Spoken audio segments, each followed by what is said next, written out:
Hi, everybody. I'm Ali Bizdikian, Interactive Events and Video Producer here at TechSoup. I'm very happy to be here with you all today to present my colleagues Wes Holing and Jim Lynch. We'll kick off this program with Wes to discuss the topic of the day, which is what makes infographics so compelling and effective. And later on, I'll bring on Jim Lynch, who will give you a roundup of recent articles you might find interesting and helpful. As always, this TechSoup 30 event will be recorded and posted inside the course module later on so that you could return to it at a later time, whenever you want, at your convenience, as well as all the resources listed will be given to you in chat as well as recorded in the module. All right. So here we go. Let's bring on Wes Holing. Wes is a senior web content developer here at TechSoup, and he makes infographics. Wes, take it away. All right. Thanks, Ali. Hi, everybody. As Ali mentioned, my name is Wes Holing, and part of my job here at TechSoup is creating graphics. For example, if you subscribe to our By the Cup newsletter, I make the little images that go in that, as well as other things throughout the site and our social media. And I try and make as many infographics as I can for TechSoup. It's kind of a fun hobby of mine, and I think if you're on this webinar, then it's appealing to you as well. And I'll say that infographics are really compelling because the visual element it makes it really easy for the audience to retain information. Of course, as a nonprofit, your mission is very important. It helps benefiting a lot of people. So you've got a lot to draw on, telling compelling stories, using compelling imagery, and drawing from a great source of information that you've accumulated over a long time of work.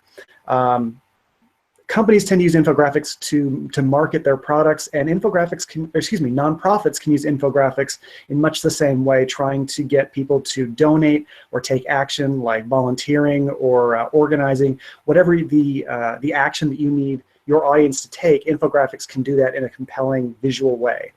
Now, a lot of the infographics you've probably seen online on Facebook and Twitter, on Pinterest, tend to be those long column style graphics, with a lot of bright photographs or illustrations peppered throughout, and it's hard to know exactly what makes a good infographic. And for the record, this is just one man's opinion, so definitely do your research on what would work for your organization. But I'll give you my 2 cents on what makes a good one and what you should avoid. So I'm going to go ahead and share my screen here to show off a few that I've accumulated. Let me see if I can grab that. And you might see some tunnel vision for just a moment, but it won't last.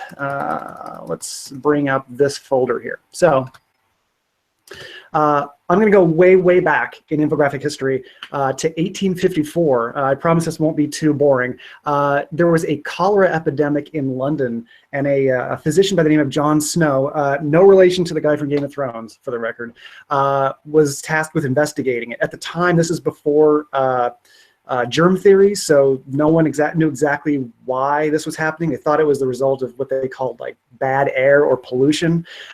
So John Snow went about knocking on the doors of everyone in the affected area to see what their experience was with cholera, whether they or someone in their home had been affected by it, and then plotted it against a city map. And this is a map of London here, or one neighborhood rather in Soho. And you can see, and I'll zoom in a little bit here too.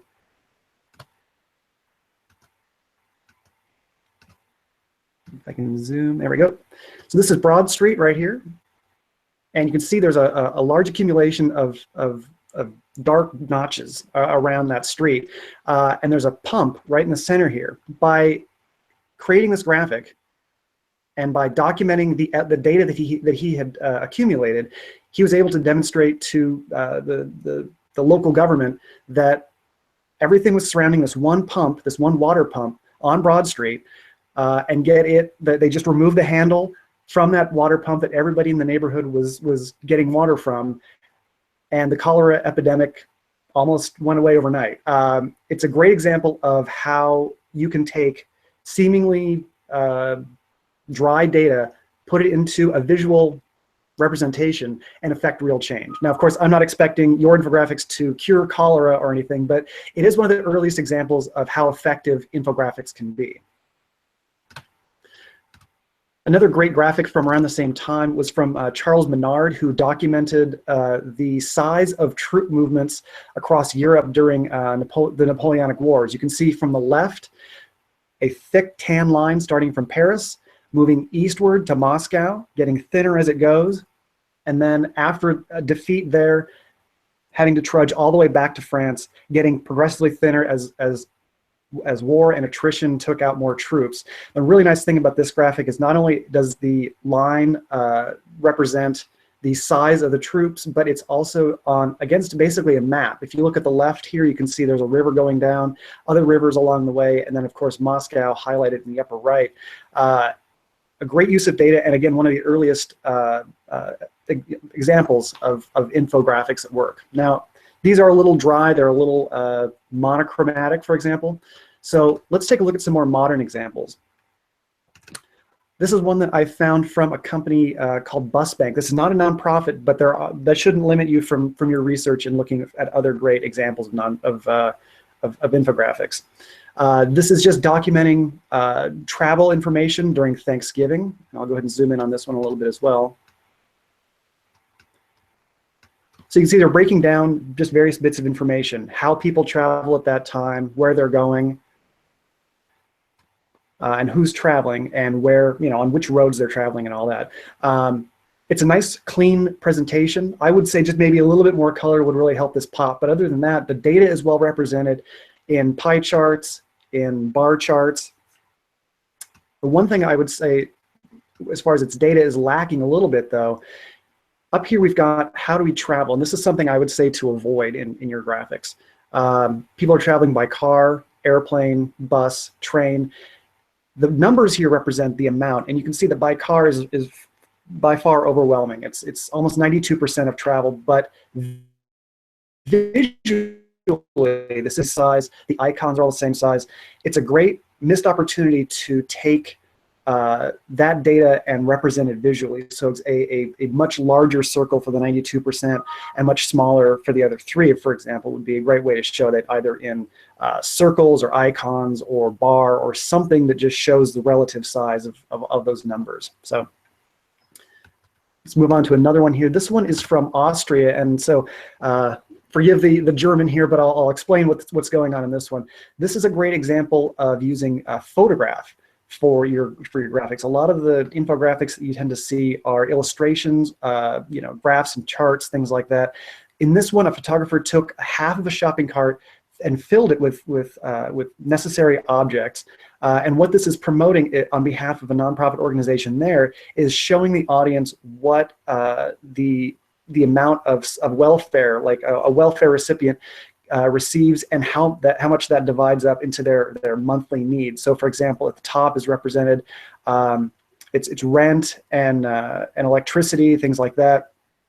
Next, it's showing hygiene articles, and then clothes, your phone, tobacco, a little bit of tobacco in there, basically, and then at the bottom, of course, your foodstuffs, showing how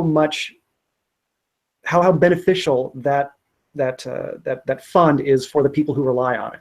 And it's done in a really great way by showing the fullness of the cart and basically the necessity of the items.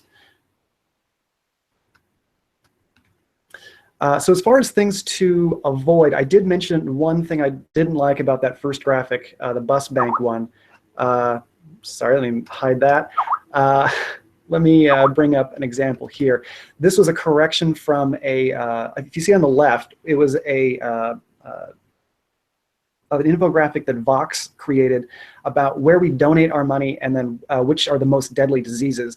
And on the right, coolinfographics.com, which is an infographics design firm, did a corrected version. So I think this is a great example of some missed opportunities. On the left, you'll see they've created a legend at the top, color coding each disease. So heart disease is up there, diabetes, prostate cancer, and then all along the 2 columns here on the left and the right, the money raised, and then the number of deaths in the US. Coolinfographics.com made a great point here that by adding the labels to the to each circle, your eye doesn't have to jump from the circle back to the legend, back to the circle, back to the legend. You want a nice, clean, vertical way to read it. So if you think about when you read a book, for example, or you look at a billboard, your eye is expected to go from one place to the other in a smooth transition, and it's not doing that on the left, but it is doing that on the right. They also took one step further, which I think is also a nice touch. They grouped the disease with the money raised with the deaths. So you can easily compare, again, without having to jump up and down. Oh, let me see where heart disease on this side versus on that side. Heart disease is on the same horizontal line. So heart disease on top, chronic obstructive pulmonary disease on the second line, diabetes, breast cancer, and so on. So that makes it easy to see where we're putting our money versus how deadly that particular illness is.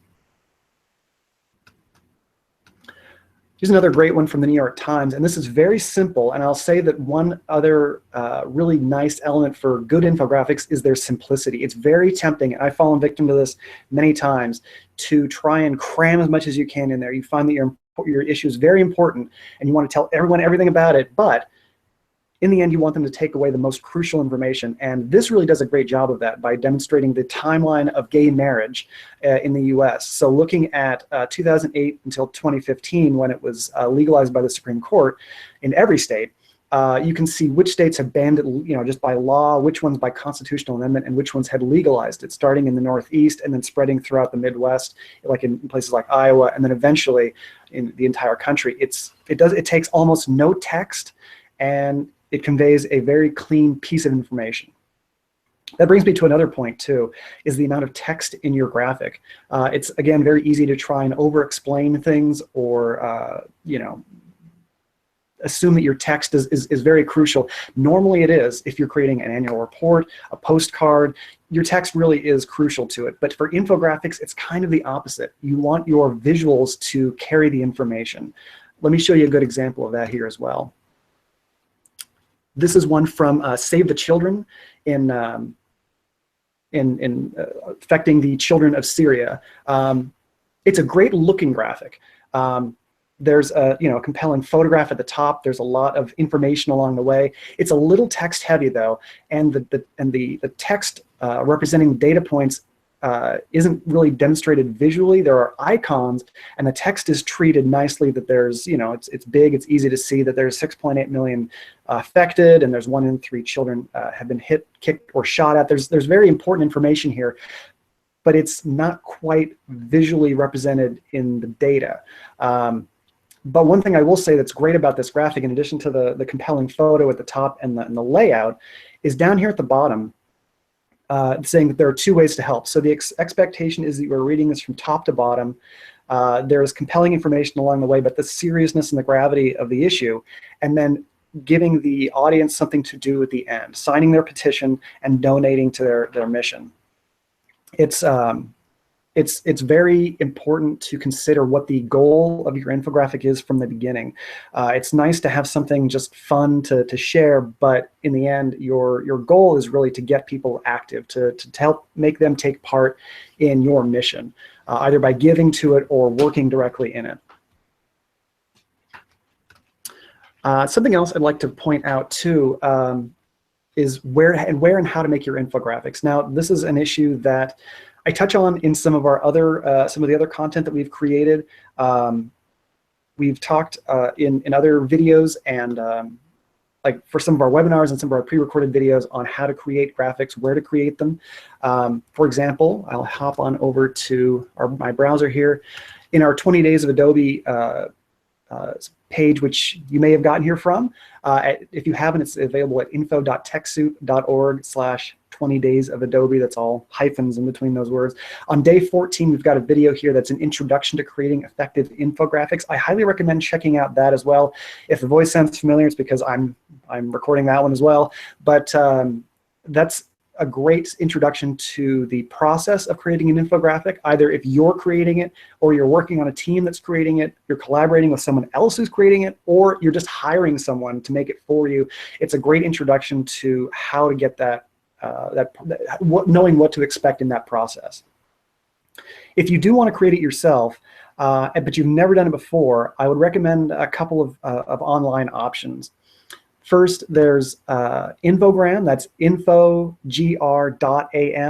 is how you get to the site. It's free. Of course, you can pay to get a more deluxe version of it, but if you just want to try it out, you definitely can.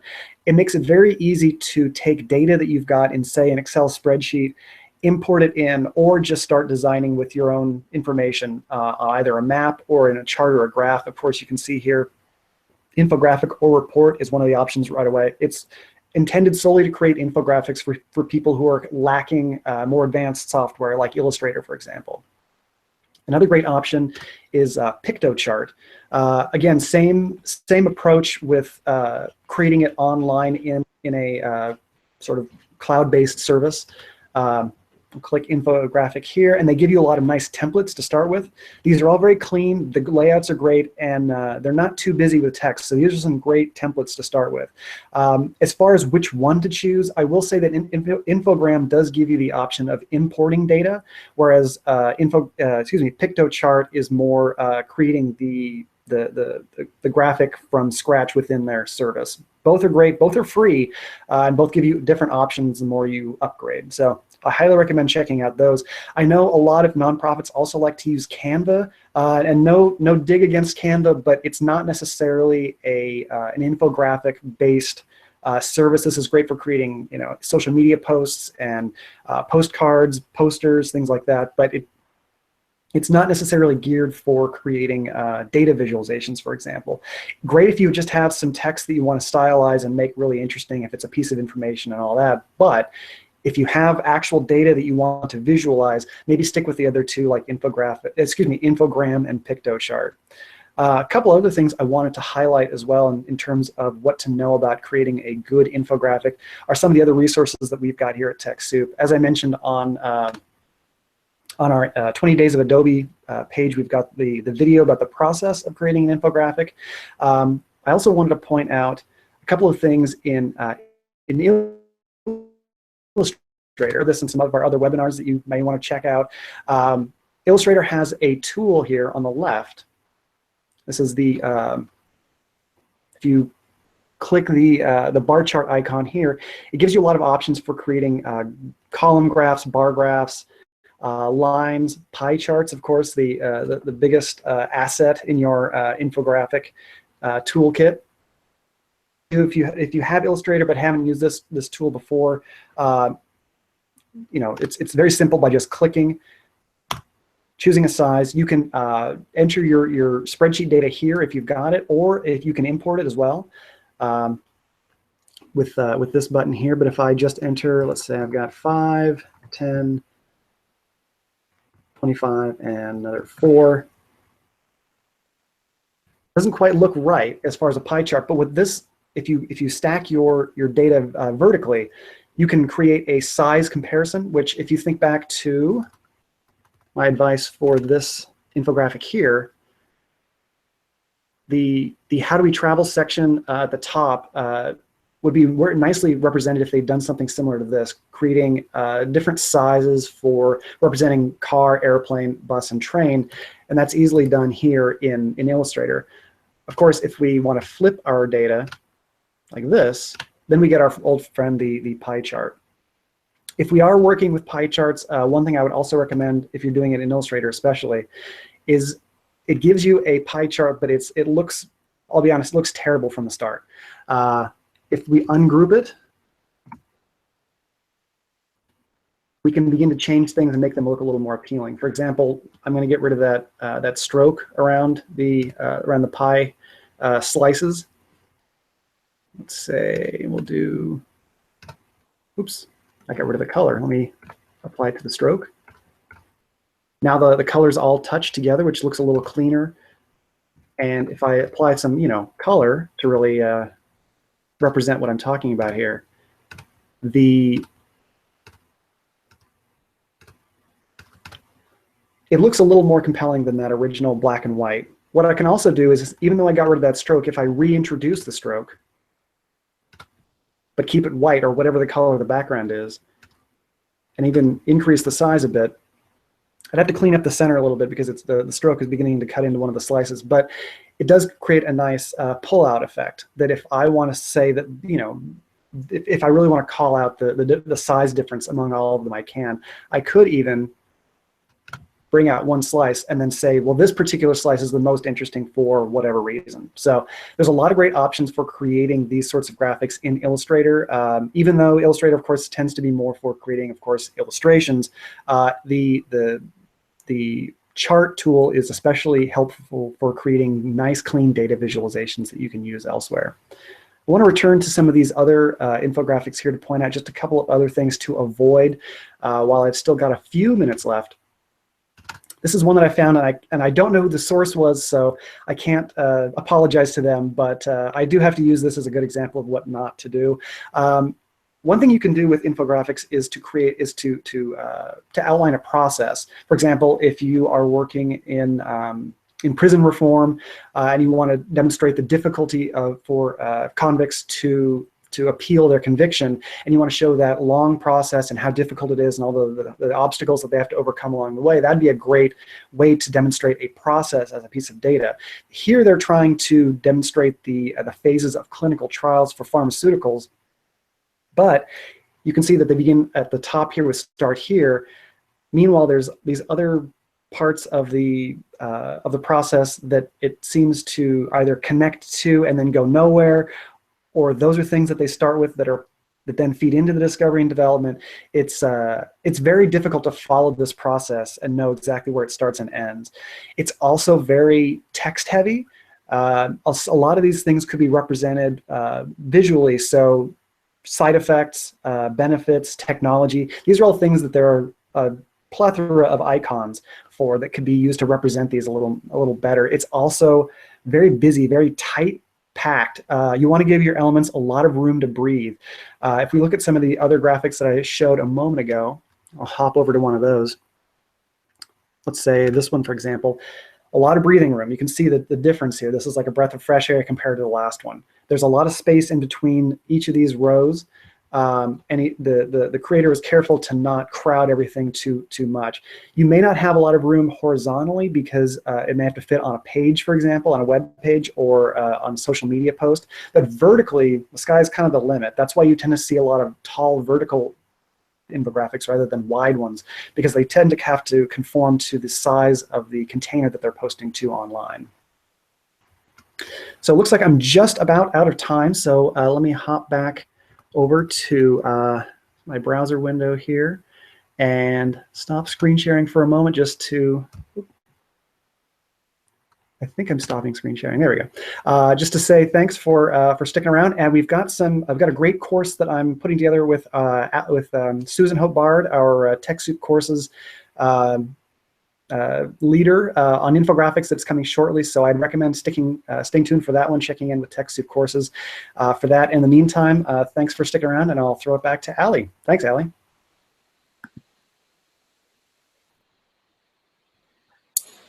Great. Thank you so much, Wes. That was very rich, full of examples, a lot of helpful websites. Again, if you have any questions for Wes, please chat those in or comments. So do that now as I turn it over to Jim, our senior content writer. Jim, please give us that helpful roundup of articles and resources that these folks might find valuable. Jim? Okay, hi everybody. Jim Litch here. I'm going to screen share right here. There we go. All right. Is this coming in okay? All right. TechSoup members really love cloud services. And that's no wonder, because there's little choice anymore in our world where the cloud is becoming king. This is a survey we did a couple months ago, and we just wanted to tell everybody what we have going and what people liked. It was about 2,000 people who took the survey, and the big surprise to us was that not that a lot of people use cloud services, but they kind of like them. And so that was the big, huge surprise. The killer app that people like is online storage. So OneDrive is an example of that. Dropbox is another one that was cited very often. And then Google Drive is the one that's most used. There's a bunch more in this thing that we found out about. No huge surprises, but I think really interesting to compare where you're at with where a bunch of other charities are at as well on this. So moving on. This one's interesting. This comes from our TechSoup Canada folks.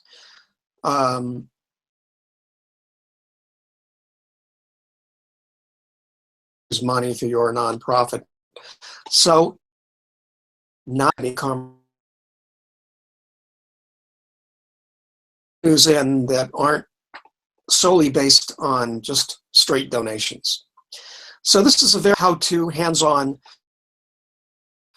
pretty simple, plainly written piece that gets you through the steps of doing this. It doesn't read the technical part of how to set up an e-commerce site on your website, so we have other content for that. Pretty good new article that we've got up there. This is an article that I like on some hidden gems in our donation program on TechSoup. We're at the fiscal year-end time when everybody is in a flurry to spend down their budgets for the fiscal year, and I think a majority of charities in the U.S. have their fiscal year-end at the end of June. So that's this month.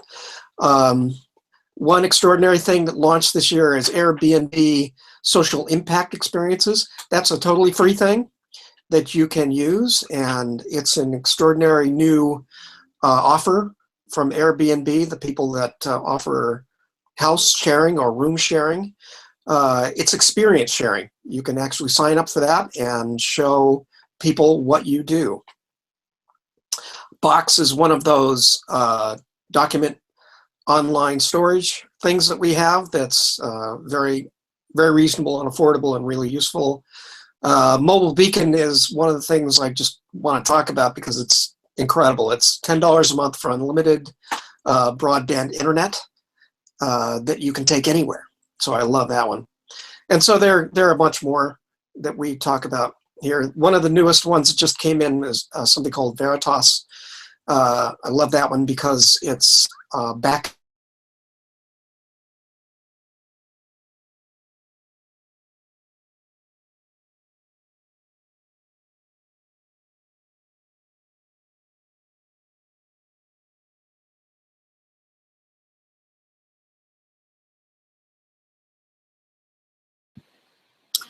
Well, folks,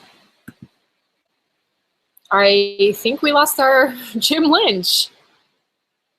Not to worry. I went ahead and chatted out the links of the articles and resources that he was referring to. So feel free to go check them out. And let us know if you found them helpful. So we are at time.